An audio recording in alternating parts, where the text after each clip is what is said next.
A horrific crime scene. A mother who fought like a warrior for her children. A massacre so gruesome that even the most hardened detectives were shaken to their core. They were doing their homework when they were murdered. The bodies were stacked on top of one another. You can't drown children while looking into their gasping faces without being pure evil. And yet someone did. This unimaginable horror wasn't committed by a stranger. It was someone close to them, someone they trusted. But who? And why? November 22nd, 2011, Brookwood, Georgia. A frantic 911 call from a concerned neighbor would set everything into motion. The Sims family, a mother and her 3 children, had gone silent. No one had heard from them in over a day. No texts, no calls, no social media activity. Police arrived for a routine welfare check, expecting to find something simple, a dead phone battery, a trip out of town, or maybe an overslept morning. What they found instead was a scene straight out of a nightmare. The moment they stepped inside, it was clear that this was no ordinary crime. Blood painted the walls. The smell of death filled the air. And in the bathroom, a bathtub full of water, where the final moments of innocent lives had been stolen. But before we go into the brutal details, let's take a step back and get to know the family whose lives were so cruelly taken. At the center of this tragic story was 31-year-old Kimberly Sims, a loving mother with an unbreakable bond with her kids. She was strong-willed, a fighter, and deeply committed to giving her children a good life despite the struggles she had faced. Born and raised in Augusta, Georgia, Kimberly had always been creative and driven. She ran a small but successful home-based business doing hair and makeup, earning a reputation for her warm personality and incredible skill. She wasn't just a mother. She was an entrepreneur, a friend, and a pillar of her community. Her children were her world. Taylor Sims, 10, the eldest, an artistic and bright girl who loved drawing and writing stories. Mason Sims, 7, a little troublemaker with a heart of gold, who loved dinosaurs and playing soccer. Ethan Sims, 3, the baby of the family, always giggling and clinging to his mother's side. Despite being a single mom, Kimberly did everything she could to give her kids a good life. And for a while, she was succeeding. She had even found love again. Enter Devin Parker, a 34-year-old welder she had been dating for over 3 years. He had stepped in as a father figure to the kids, especially to little Ethan, who had never known his real dad. To outsiders, the Sims family looked like they had it all: a close-knit home, a hard-working mother, and a man who seemed to love them. But behind closed doors, things weren't so perfect. On November 22nd, 2011, something went terribly wrong. Kimberly missed a phone call from her sister, April Sims, and didn't respond to any text messages. At first, April thought it was just a busy day, but as hours turned into an entire evening, her worry grew. Kimberly was never unreachable for this long. She tried calling again. No answer. Then came another red flag. One of Kimberly's close friends tried to stop by her house that night, but no one answered the door. The house was dark and eerily silent. The next morning, April made the frantic call to police. When officers arrived, they knocked on the front door. No response. They called Kimberly's phone. It went straight to voicemail. But when they walked around to the back of the house, their hearts stopped. The back door was wide open. Something wasn't right. They entered, guns drawn, and what they saw shook them to their core. Blood everywhere. The walls, the floors, the ceiling, a silent, horrifying testament to the rage that had been unleashed inside this home. And then they found them. The entire family gone. Kimberly, Taylor, Mason, Ethan, stacked on top of each other, lifeless. And in the bathroom, the bathtub was still full of water, proof that whoever had done this had taken their time. The level of cruelty was beyond anything the officers had ever seen. But the most terrifying part? The killer wasn't a stranger. The person responsible was someone who had been trusted, someone who had been a part of their lives. Who could commit something so unspeakable? And why? The answers to those questions would take nearly a decade to uncover. But justice would come. The only problem? It was too late for the Sims family. The discovery inside the Sims home sent shockwaves through Brookwood, Georgia. a mother and her 3 children brutally murdered. The town was left in disbelief. How could something like this happen here? News stations quickly picked up the breaking story. Breaking news out of northern Georgia. A mother and her 3 children have been found murdered in their home. Authorities are investigating what appears to be a violent, targeted attack. The small town of Brookwood is shaken as detectives search for the person, or people, responsible for this horrific crime. At first, police were baffled. There were no signs of forced entry, and the door was locked when they arrived. That meant one terrifying thing.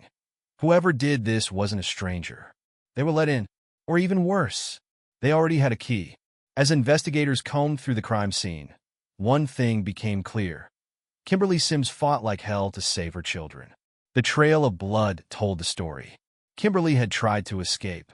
She made it to the front door, but before she could get out, she was dragged back inside. She was beaten, shot multiple times, and yet she still fought. But in the end, her efforts weren't enough. When detectives stepped into the bathroom, their stomachs dropped. The bathtub still filled with water. Inside it, the bodies of Kimberly's 3 children. Taylor, 10, had been shot. Mason, 7, had been shot. Ethan, 3, had been drowned. But the horror didn't end there. After drowning Ethan, the killer placed his tiny body into the tub with his siblings, as if to create some grotesque final image. It was beyond murder. It was a display of cruelty meant to send a message. The killer's plan was precise. No valuables were taken. No forced entry. The phone had been ripped from the wall. This wasn't a burglary gone wrong. This was planned, deliberate, personal. The children had still been wearing their pajamas, and their homework was left out on the table.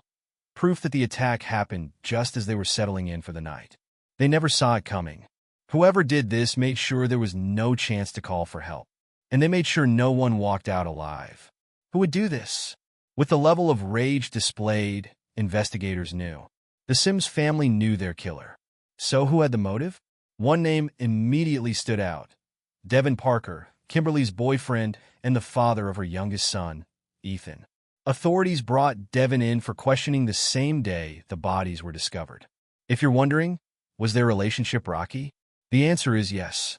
Devin had been married when he met Kimberly. Their relationship had been casual, until she got pregnant. After Ethan was born, things became complicated. Was this a crime fueled by jealousy? Did Devin snap under the pressure of his double life? Or was it something even more sinister? Did Devin Parker have an alibi? When detectives pressed Devin about his whereabouts on the night of the murders, he was quick to answer. He claimed he was at home with his wife. Police checked his phone records. The data matched his story. His wife backed him up, saying he never left the house that night. So, if Devin Parker didn't do it, then who did? And why would someone want an entire family dead? The answers to those questions would take years to uncover. The more police dug into Kimberly's life, the more dark secrets they uncovered. There were rumors, whispers of an unpaid debt, talks of someone from her past resurfacing, clues that pointed toward something much bigger than just a domestic dispute. Had Kimberly gotten involved with the wrong people? Was this a murder for revenge? Or was the killer right in front of them the entire time? During his interview, Devin Parker, the father of young Ethan Sims, tried to paint a picture of innocence.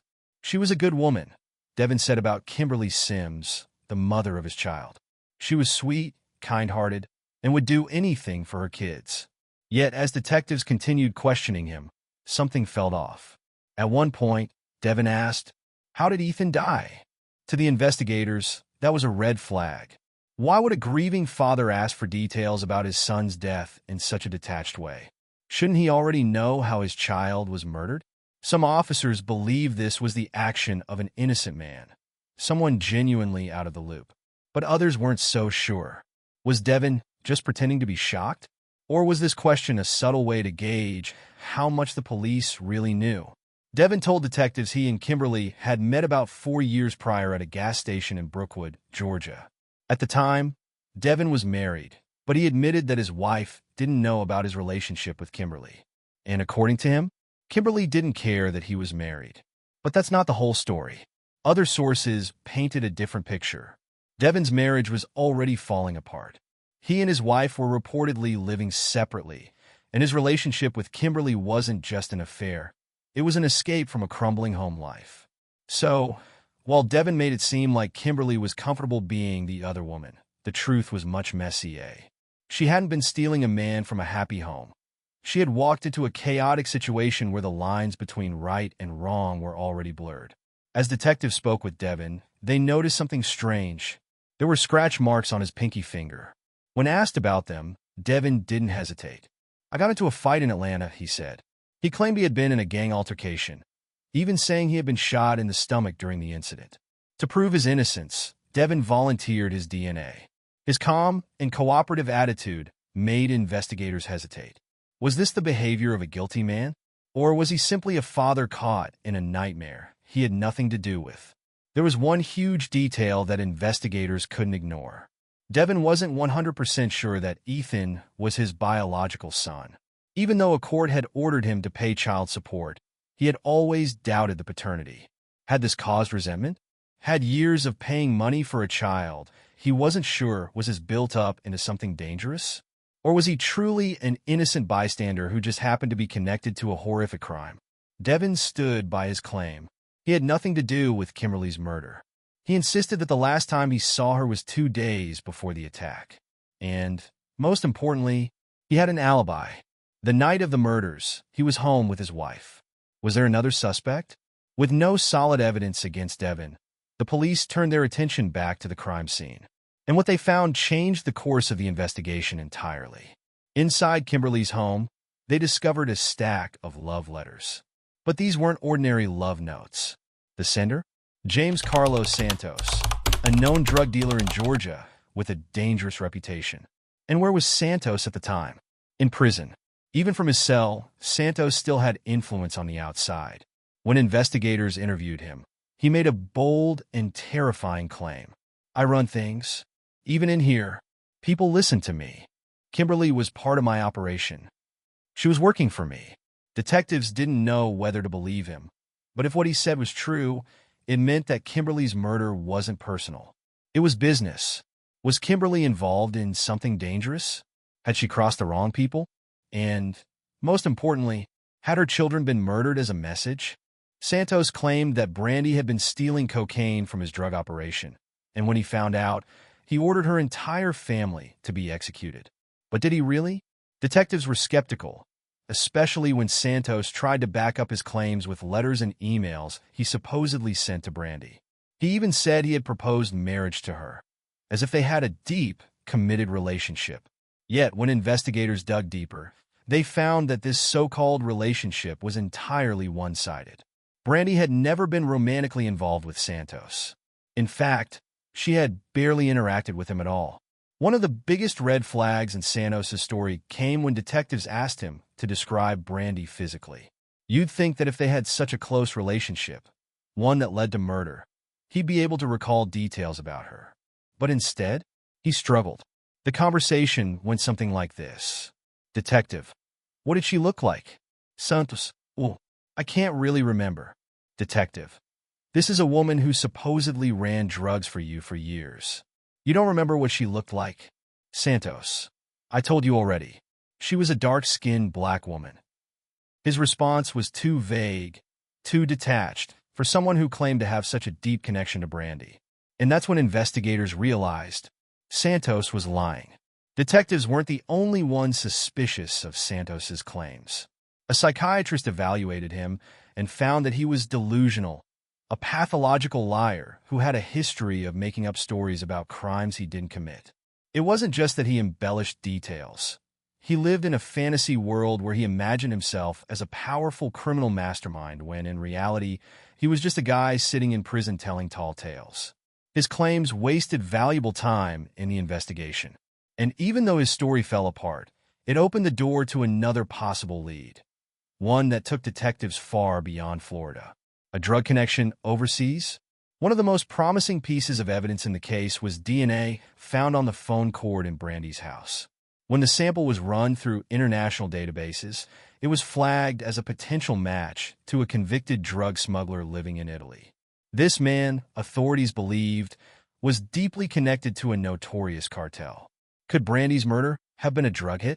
Had she gotten involved with the wrong people? Investigators wasted no time tracking him down. But when they did, they got a surprise. Instead of running or avoiding the FBI, this man did the opposite. He fully cooperated.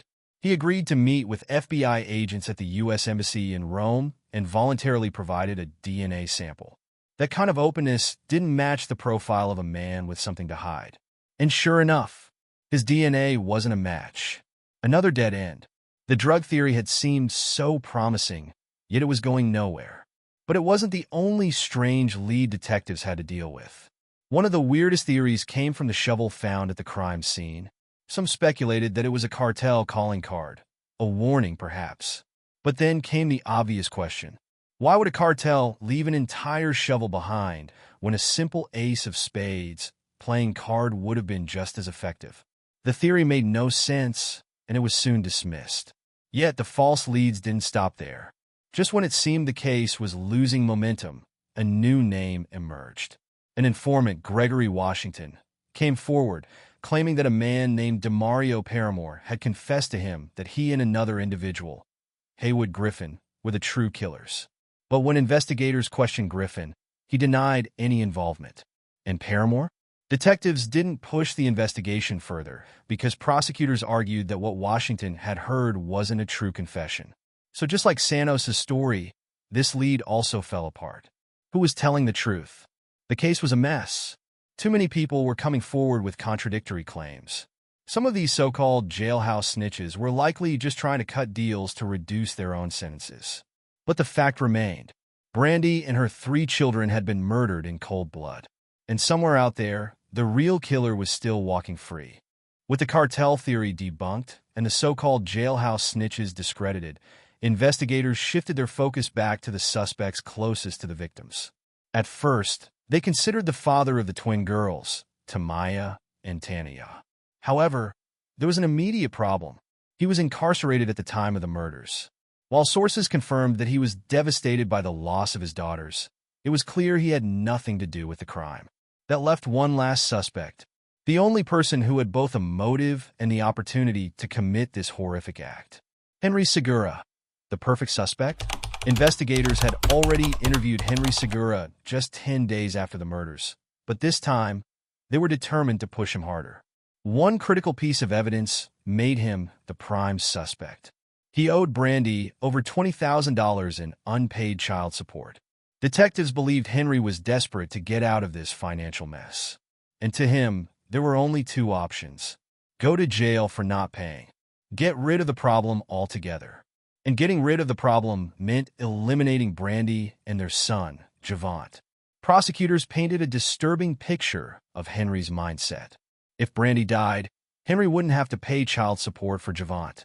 But here's the chilling part. If Javont had died, but Brandy survived, Henry would still be on the hook for payments. So in Henry's twisted logic, Brandy and Javont both had to go. But what about the twins? They weren't even Henry's kids. They were supposed to be at their grandmother's house that night.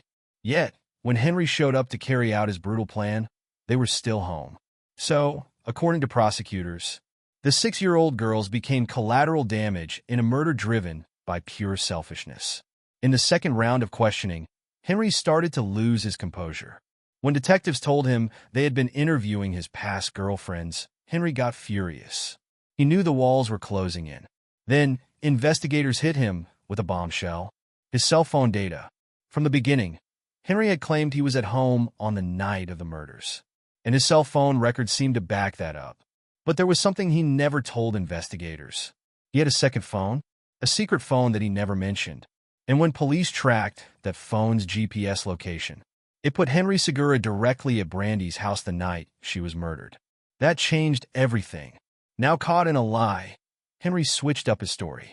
He finally admitted that he had been at Brandy's house that night. But according to him, he wasn't there to kill her. He had a different excuse. He claimed he was there to have sex with Brandy. And the only reason he didn't admit it earlier was that he didn't want his wife to find out. Detectives weren't buying it. Detective: you were there Friday, okay? Henry: I was at her house Friday. Detective: you were there Friday. You think when something like this happens, they're not going to find evidence? You think we're not going to find out? Henry had no answer. And just like that, he became the prime suspect. Now officially a murder suspect, Henry didn't stick around. Instead of staying in Florida, he fled. He ran nearly 1,500 miles away to Minnesota, trying to start over and escape suspicion. But police weren't letting him go that easily. It took an entire year, but in November 2011, Henry Segura was finally arrested and charged with 4 counts of first-degree murder. The delay in arresting him had been due to so many false leads. From the cartel hit theory to the jailhouse snitches, the case had been a mess. But now, they had their man. When Henry's trial finally began, his defense team went all out. Their main argument? There was no DNA evidence linking him to the crime. They claimed that if he had truly beaten, shot, and drowned for people, his DNA should have been all over the crime scene. They also tried to flip the narrative. They said Henry had no reason to kill Brandy, that he loved his son, that he had only been at her house for a quick visit. But the cell phone data told a different story. And when Henry was pressed about why he lied to police, his answers kept changing. Was he guilty? Or was there another killer out there? After years of investigation, court delays, and legal battles, Henry Segura was finally on trial for his life. The evidence was stacked against him, but his defense was fighting hard to convince the jury that the real killer was still out there. Would he walk free? Or would he finally face justice for the brutal murders of Brandy and her 3 innocent children? The answer was coming soon. Despite years of investigations, conflicting testimonies, and shocking revelations, the case against Henry Segura finally reached its conclusion. During the 2019 trial, nearly a decade after the murders, Henry was sentenced to life in prison without the possibility of parole. His defense team pushed hard, once again blaming a drug cartel for the killings. But the jury wasn't buying it. The evidence was too overwhelming. His DNA was found at the crime scene. His alibi kept falling apart. His story changed too many times. And let's not forget, his former cellmate testified that Henry had confessed to him in disturbing detail about how he killed Brandy and her children. Even so, the road to conviction wasn't easy. In 2017, his first trial ended in a mistrial after the jury couldn't agree. It took another 2 years before he was finally convicted. And when the verdict was read, Henry remained emotionless. His family, however, didn't take it well. One relative screamed in the courtroom, so violently upset that she had to be escorted out under threat of arrest. But was this truly justice? What do you think? Was Henry Segura really the killer? Or was this a wrongful conviction? Could a cartel have actually been behind the massacre? Was it really just about child support? Or was there something more sinister at play? Let's discuss in the comments. Your opinions matter. And if you're fascinated by deep-dive true crime cases, don't forget to like this video, subscribe to the channel, turn on notifications for more shocking crime stories. Thank you for watching. Stay safe, and I'll see you in the next one.